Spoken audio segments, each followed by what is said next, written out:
Good evening, everyone, and welcome to my channel. I am Coach Sherry, and this channel, if you are new, is about workforce development, career readiness, and entrepreneurship, as well as real issues, real life, and real talk.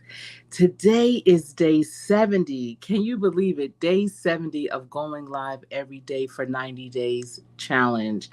And this is also part of my Real Talk with Coach Sherry's podcast. So I am happy to bring you this content and just to share with you some things to think about. Um, oh my goodness, I can't believe I am on day 70. Today has been a day, y'all. I have not been on YouTube once today. I can't even believe it. There has just been so many things going on, and I wanted to come on here just to share with you the recap from yesterday's live. If you didn't catch it yesterday, in Charlotte, North Carolina, they had the second annual African American Book Festival, and it was off of Martin Luther King Jr. Boulevard at one of the centers. I know, um, it was a lot going on. I hadn't even looked at the replay of it, but I'm hopeful that you were able to hear some of the authors that were there. I had went up to them, asked if I could ask a few questions, and they were generous in, agreeing to speak with me. I am so excited about that. And because it was so loud in there, it just dawned on me, you know what? I'm going to invite you at a later date to come on to my channel 101 because y'all, first of all, there were some great authors there. I want to say everyone that was there was great. I just can't because I did not have a chance to speak to everyone that was a vendor. And apparently there's this organization, and let me try and pull it up as a matter of fact. There's an organization that is putting these festivals on all around. Well, so far it's been in, let me see, in North Carolina and Virginia. And I'm trying to see who is the organizers because I think this is a really great way to get new upcoming authors a chance to share more about their books, to give them that exposure. I don't know why, but even the flyer is not saying who the organizers were. I'm looking at, I guess it's VAB Expo maybe, and I'm not sure what VAB stands for. I'm sure it's an acronym for something. Let me see. It doesn't say. It's just saying that it's the African American Book Festival. And it's Virginia Business Expo Corporation. So Virginia Business Expo, which I think is really interesting. They have been putting these festivals on. This is the second year they've come to Charlotte. They've been in Virginia, I want to say in Richmond at the end of June. They will be in Petersburg, Virginia. So if you are in the Virginia area, the DMV, anywhere near that part of Virginia, I would recommend that you check it out because many of the vendors that I spoke with will be there. And y'all, they were just confirmation to me that everyone has a story. And no matter what stage or phase you are in your life, you really need to get your story out. They always say the cemetery is filled with beautiful songs, amazing books and poetry and ideas, innovation that just goes to the grave with the person that never got that intellectual property out. And having a book, being an author, allows you to get your thoughts out, whether it's fiction or nonfiction. Even fiction, a lot of times, are based on experiences that we may have had or heard of. Things that are just in our heads, stories that are in our heads. Good evening, Elevate with Vern. Thank you for being here. I hope you're doing good. Let me tell you, Vern, when you pen your book, and I know that you are in the process of writing your book, when you have pinned your book, I highly recommend that you find out when the next African American Festival is going to be, because the second annual one happened in Charlotte. This is the second one, and the group that puts these on are based out of Virginia, and they are called the Virginia Business Expo Corporation. And oh my goodness, there were so many different types of authors. There is no competition when it comes to writing a book. Some people may say, oh, the market is saturated, but it's not, especially for African American book writers. At first, when I walked in, the first group of authors and books that I had seen or come in contact with were more children's books. And so I was like, wow, this is interesting. You don't see a lot of African American authors that write children's books. And these books, I want to say, range from preschool to teenage years. And the stories seemed to be very compelling. And I really loved the ideas behind the books that the authors shared. And if you missed it again, I was live at the festival yesterday. I will never go to it late again. I got there late. I had a lot going on yesterday. I got there maybe 2 hours before it was ended. And by then, some of the vendors had started heading out. I understand many of the vendors came from not just North Carolina, but places like Tennessee, Maryland, Virginia. And I guess they wanted to, start their journey back home early. But that's another thing. If you're going to be a vendor, I don't care if it's a large venue or a small venue, stay to the very end. You just never know. It's that one person that comes through the door, that one person that was running late because they are booked and busy, but they took their time to come out because they knew the time that it was going to end was the time it was supposed to end. So they figured, oh, you know what? I have time, because that's what I was thinking. I was like, okay, I think it was from 11 to 5. I got there at 3:30 maybe. So, it was like, okay, I have until 5. And as I'm parking, I'm starting to see, hello, Sassy. How are you this evening? Thanks for coming back. Good to see you. Great to see you. And so, I get there and I'm like, huh, is it over? I know I have another hour and a half, but I was wondering, is it over? Since some of the vendors, I could tell they were, packing up. And they were like, oh no, it's still going on. So when I got in there, there were still quite a few authors, but I can see the empty tables. And when you are putting on an expo, when you're putting on an event, that's the one thing you don't want. You don't want your tables to be empty.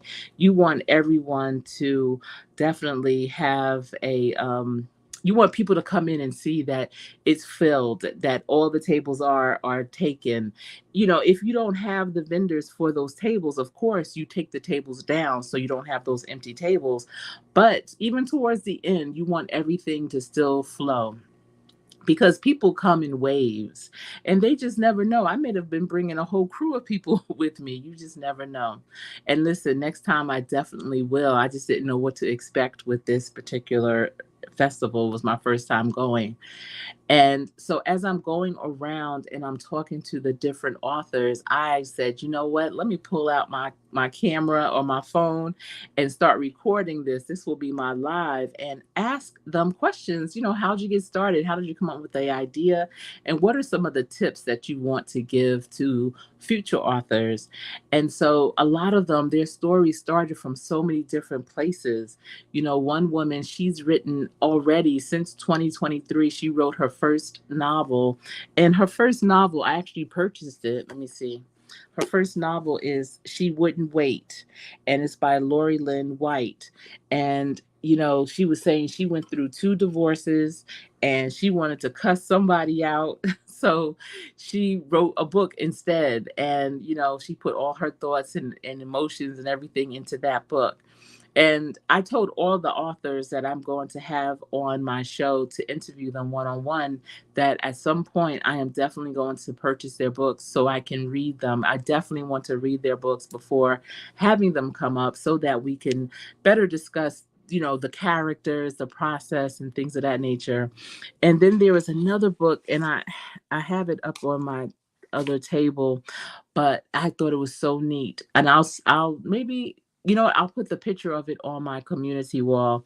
So she had it wrapped so beautifully, this book. It was I said, is this how it's sold? It had a chain kind of bookmark.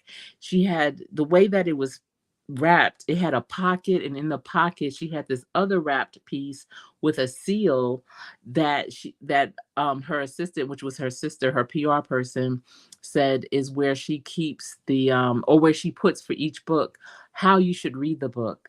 What should the ambiance be? What kind of lighting should you have? What type of seating should you be in? Just kind of setting the mood.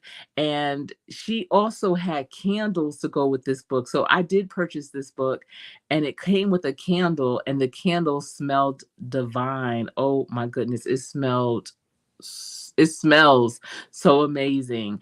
And the candle, the smell of it represents what the author feels like her main character, who's a man, smells like. And I thought that was so unique. And also hearing the process of the authors.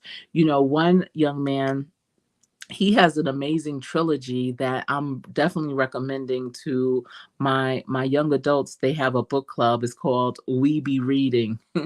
And I'm recommending that trilogy to them.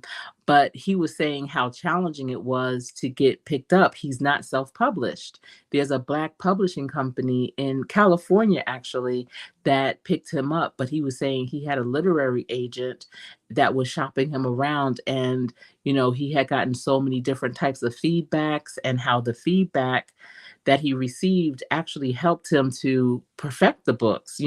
Some people, some authors, artists, whatever, they get offended, or they don't want that their creative rights to be jeopardized when they get feedback sometimes. And they're just like, you know what, I'm going to find a publishing house that does, you know that will um enjoy my writing style or my point of view. It's not that maybe a publisher doesn't respect your point of view or your writing style. They just know how you should tweak it to make it even that much better. And he said that whenever he got feedback, he would always make those corrections. And now, 3 books later, he has a trilogy going on. He is very successful with it. And the artwork on his covers of his books were so dynamic. And the name of his trilogy is called the Clairvoyance Trilogy. And I'm definitely going to have him on my show as well. Quite a few of the authors are based here in Charlotte, which was great to know, to have some local ones here. But just they were so open to have those conversations. There was a preschool teacher who had, it looked like a library of young preschool, young age children books. And she just started writing a couple of years ago, and it's those types of experiences, because she does work with students. She is a teacher. She sees the shortcomings, the challenges, and she wanted to put it on paper and wrote those books, and they all just are amazing. So just depending on what your line of work is, what is your point of view? What's that gap that you feel you can, that you can create a bridge over, and write that story. The one woman said she literally put pen to paper and did it the old fashioned way and just started writing. One of the authors recommended that you get a recorder to record your voice, to speak into it, because your ideas will come at different times and you may not have that pen and paper. And it will just be easier to speak into a device and then have it voice to text later. Because he said you could be driving, it could be, in the middle of the night, it could be at any time. And just to have that recorder handy is, one of the resources that he recommended that you have. All of them said to do your research. Research is the key to determine, maybe even the font that you use, the way that you want your story to flow, not copying anyone, but just seeing what how the flow you would want, and where would you want your books to be marketed. Some people said they only sell from their website. They're like, we want to cut out the middleman and just have our website, have it available on social media platforms. But then there were quite a few that said Amazon, Books a Million, Barnes and Noble. I know my son, he is self-published, but he also sells his book on Amazon, Books a Million, and Barnes and Noble. And I think that might be a myth, or something that people think, if you are self-published, then you also have to sell your books. But that's not the case. You can still sell them in those bookstores, virtually or in person. Who publishes it doesn't determine where your book can be sold. So it was just a lot of great tips, and I was just so excited to hear the different stories and processes that people do. Was very encouraging. Now, some of you may know I'm in the process also of writing a book, but mine is more of a journal planner.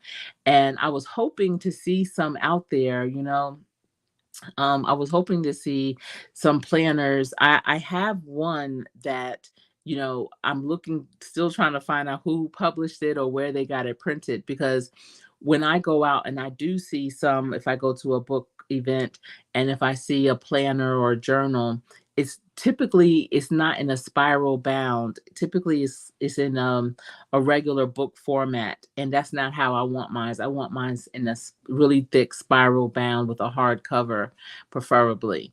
And I didn't see anything like it, so I wasn't disappointed. I was more encouraged than disappointed, because if I don't see what I'm doing, then that means there's space for it. That's a lane that I may be in, not by myself necessarily, but maybe in venues like that, I'll be solo dolo.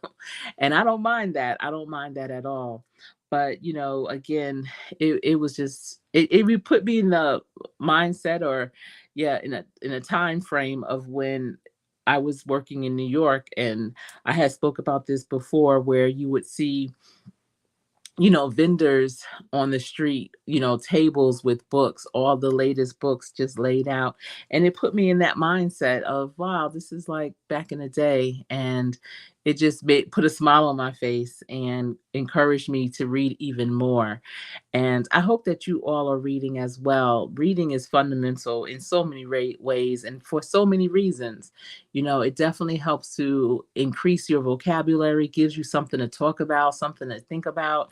Everything doesn't have to be professional development.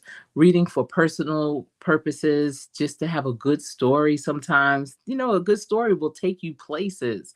I remember back in the day reading John Grisham books, and in many of his first books, like The Firm, he would have the settings be in the Grand Cayman Islands. And just the way that he would describe it just took you to the Cayman Islands. And you're like, wow, I bet it's beautiful there, the way that he described the water and the weather, and that's what a book can do. It can take you there without you being there. Quite kind of like how YouTube is, how YouTube, the visuals and just the audio of things, hearing people's stories when they take you to different places that they attend, that they go to, like the book festival. If you caught my live yesterday, you were with me. You were able to see, from my point of view, the book festival. And I hope that you enjoyed it. But again, if you have a book in you, I highly recommend that you get it out.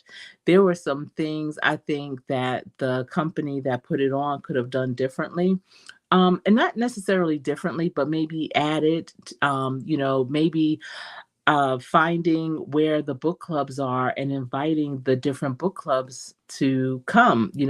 I think that would be a great place for book clubs to come, and also to gather the books that they're going to read, to add to their reading list. I think that would be a great idea. I had a couple of other ideas that for that, whatever reason, I guess because today was a long day, I can't really recall right now, but I'm excited to have these authors come on here and share with you their story. You'll have an opportunity to ask them questions. There are quite a few that also are YouTube content creators. There's one, let me see. His name is Colby Culture, and he has a podcast, and his is Colby, Kolby Kulture, Kulture. And I really was intrigued by his story too, and the types of books that he writes. And I'm excited to get those books. I think my son would be interested in his books because he writes about a child with autism. He had a niece that had autism, and just being more inclusive. And my son teaches autistic students, and as well as being an autistic therapist. And I was like, these will be great books for him too. And my son is an avid, when I tell you, an avid reader as well as an author, but he is an avid, has always been an avid reader. Yes. Yes, books take you places, and it puts you in the mindset of that person. So, Vern, I believe you're writing an autobiography, if I'm not mistaken. And so, your book can resonate with so many people all over the world. Your story is your story, but people will be able to relate to it. And a lot of times, when people read something or see something that someone else may be going through that they are too, it it helps with their healing because they know they're not the only one. Sometimes in life we could be going through something and we just feel like, you know what, I am all alone. But when you find that one person, even if you never meet them in real life, but just knowing someone else somewhere in the world is going through it too, and they have gone through it, they're still going through it, but they're taking action. They are, finding cousins and relatives, or they're doing things. They're not just laying down and saying woe is me. They're taking action. They're still living their life in spite of. When you can see that and show that, that definitely helps other people. I know, again, when I was caring for my mom, I wrote a blog, and back in the day, blogs were the cat's meow. They were the thing to do on WordPress. It's called alscaregiver.wordpress.com if you're interested. And I wrote about our journey together while I was caring for her and shortly after she passed away. And literally, people all over the world that are dealing with ALS as a caregiver, or living with ALS themselves, have reached out to me regarding the things that I shared because, again, they thought they were the only ones. So get your story out there. When, I coach people, and if at some point during the session, they may share something that they're going through or have gone through, I always tell them that's your testimony. And your testimony is going to help someone else. You got to put it out there. And a lot of it takes some people a long time, to get it out there because they don't know how it's going to be received. It may have something to do with other family members, and you don't want to step on anyone's toes, but your truth is your truth, and your experience is your experience. I always tell people it's no right or wrong answer, it's what's true for you. And again, it's also therapeutic getting it out. So get it out there, put it out there, and it doesn't have to be perfect. Some people think, well, I'm not that good of a writer grammatically, I just don't know. Well, listen, there's AI stuff now. Type it in an AI platform and have them rewrite it for you. And, you can go that way. We didn't have that back in the day. We definitely did not have that back in the day. You had to go for it. You had to get spell check and hope for the best. But the best way to write is in your own voice. I love reading a person's writing and I can hear them. And then there's sometimes when I don't prefer it, like Terry McMillan. Every time I read one of her books, I hear her voice. And her voice is not the most appealing for my ears, for my auditory. So sometimes it kind of puts me in a place where I need to put the book down for a minute. But yeah, sometimes writing in your own voice is the best way to write. And that's the most authentic way, especially if you know that your book is going to take you places, meaning, people will be reaching out to you for speaking engagements. People will reach out to you to come on their YouTube channel to get interviewed. You definitely want your writing to be in your voice, in the way that you speak. Some people don't agree with that, but I only know how to be me. And, even when I do presentations, when I'm on panels or when I'm doing facilitation of things, I talk like how I talk. I do real talk with the crowd, with, the information that I'm sharing. I'm not as stoic as some presenters are. I'm definitely letting my hair down and having that conversation. The crowd could be 5 or 1,000. I'm being as comfortable as I can be to get the information across. And that's really because I know the information. When you write, you're writing because you know the information. It is your story. So talk about it the way that you would your friend, so that when the reader reads it, they can really relate to it. And that's how you remain relatable. And then when you're invited in person for an interview or to do a presentation, they can't wait to hear you speak because they know what your writing style is, and they cannot wait to hear your voice. And when you speak and it sounds like the words you wrote, it makes them feel that much closer to you, and you become even that much more relatable. So again, I can't wait to dig into these books that I purchased, and I will be purchasing more books, as I go. I know that I'm not going to interview them every day, so I have some time, to get through one book, interview that author, get through another, and just do it like that. Now, back in the day, and I need to get back to this, I would read a book every other day. Over the weekend, especially, it was like reading was like eating for me.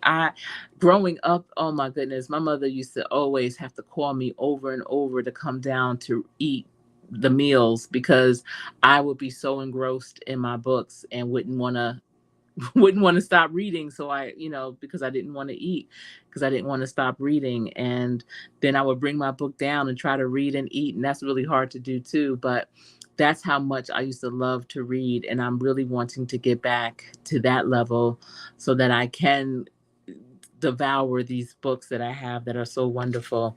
It's been a long time finding my favorite author. I haven't had a favorite author in a long time, but I'm looking forward to it. And then there was another woman there, and she actually invited me to a conference that is going to be at the beginning of July here in Charlotte. But she did a collaborative book. It was her and quite a few women. She wasn't the main author. The author put out a call to women that she knew all over the country to be contributors to her book. And they each have a chapter, but the chapters are like maybe 2 to 4 pages long. And basically, the chapters each start with about that particular author, and then they go into some type of tip or life advice and a solution. And if you want more, there's contact information for that author at the end. And it looks like a great book. And there's also a workbook that accompanies it. And I know that here on YouTube, there's quite a few content creators that collaborate to do, different types of programs. I know I'm part of an empowerment conference that's developed by Marlene Motivates, and there's quite a few things. And I was like, you know what? That's kind of cool to do a collaborative book where you have each person as a contributor, and I've heard of that before, but I thought it was neat that she was there, even though she wasn't the main author, she was still promoting it. And I'm looking forward to getting to know her better too. I was like, you know what, we should know each other. Like, what's really going on? I believe she's a coach as well. So, again, I felt like the music that they had playing yesterday was too loud. And so, that would be another recommendation is okay, have music, but don't have it as loud. It was in a gymnasium. So, the acoustics in a gymnasium is going to be even louder than normal. And so it made having conversations difficult. Even some of the authors were remarking how, their voices were being strained because they had to yell basically to talk more about their books to the people that were coming through. And I think that maybe advertising even more. And I'm thinking, from book from book clubs and reading groups and such, and finding where they are. I don't know if they have someone that's based here in Charlotte, since it is a Virginia corporation, and that's where they've had the most of their festivals, and they're just spanning out now to Charlotte, the Charlotte market. But I definitely think they should look into the reading groups, book clubs that are here. I'm not sure how they could find them, what rocks they live under, but that would be a good way to increase the traction, the people coming through. And I don't know, maybe earlier yesterday a lot of people came through, but when I was there, was shutting down quite a bit, and there weren't that many people that were there. But I have a feeling it was really overall a good event, a good day for them. It was very reasonable. So it was free to get in, but to be a vendor, I believe it was about $95 for the day, which is not bad for a vending event. That's part of your marketing. When you write a book, and that's one of the questions I ask, how do you market your book? And there's festivals all over, apparently, be it African American or just book festivals, period, or festivals. It doesn't have to be book related. It could just be a vending event, and having your book there is a good idea. So those are things you need to consider when you do write a book. We're having your business plan. They said too, you want to make sure you have the proper funding, the funds to get your book published, to market it, to have it in different places, and to also get it in print, because you can sell it virtually, but if you go to a vending event, you'll want to have copies there. Now, one of the authors, he didn't have his book there, but he had trailers.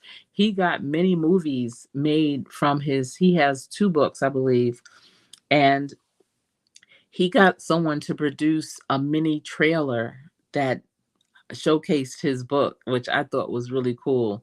And you got to see like it looked like a movie. It was a movie, basically. He said he went on Fiverr, which, if you have any kind of skill, or if you're looking for someone that's skilled to do any type of work for you, be it in your home or for your business, Fiverr is definitely a great platform for that. And so he went on Fiverr and found a producer who was able to make a short clip, and he had a really nice screen. It was probably about maybe a 20-inch flat screen on his table, and he was able to show the movie. It was on replay, and the name of his was The Trouble with Flying Solo, and he has three books out, and I can't wait to have him on. He's been married for over 30 years, and so his books have cliffhangers, and there are series as well, but it's about relationships and dating and moving away.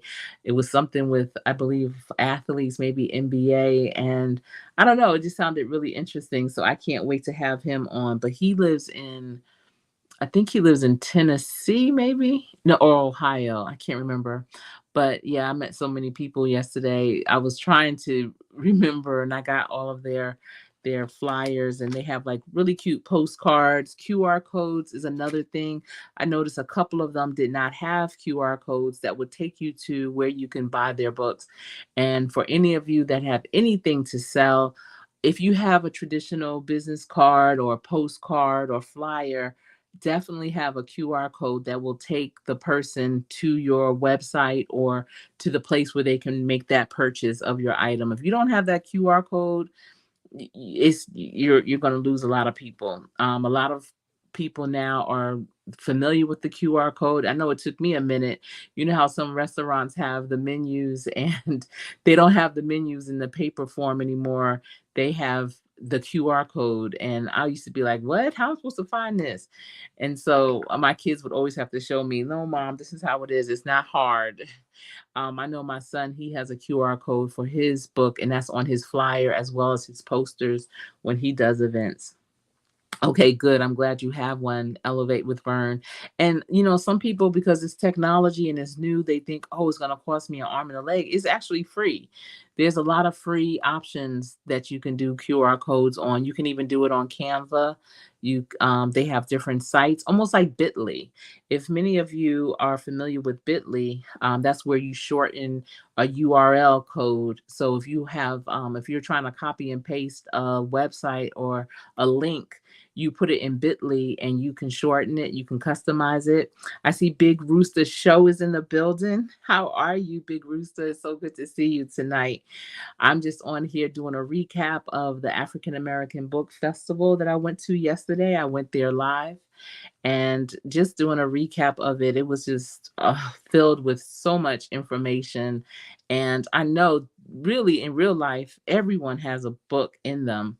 It's just a matter of how and when you're going to get it out.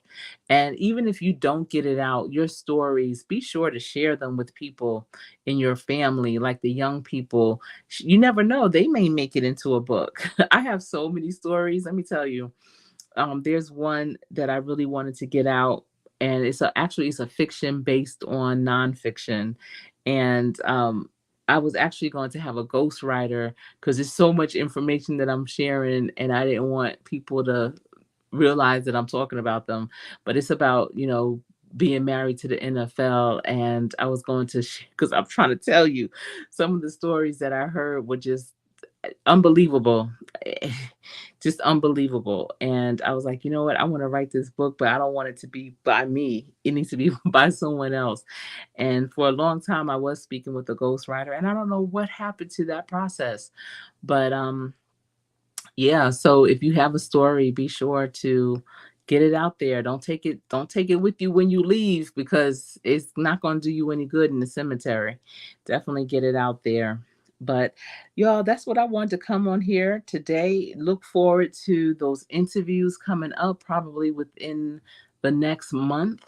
For sure, I'm gonna have my first interview with one of the authors. And again, today is day 70, y'all. I've been going live every day for 70 days straight. I am on a 90-day go live challenge. Slasher Chick, she has been doing it too. We've been doing it together. She's a couple of days behind me, and I'm just excited. I'm leading up to my Sweet 16. I've had my YouTube channel for 16 years, but I've been a serious content creator for the past 4 years. So, I feel like this is just it's just the thing to do. When you have those milestone years, you want to do something special. And I didn't even realize that literally my 90th day of going live will be on my 16th anniversary, which is June 30th. So look forward to that. Not sure what I'm going to do for that anniversary, but it's going to be something special for sure. Yes. Okay. For me only, Vern, listen, you are the YouTube channel cheerleader extraordinaire for so many. And I know when your book comes out, everybody's going to want you. You're going to be really booked and busy then. But I definitely will want to interview you for that as well. Yes, thank you.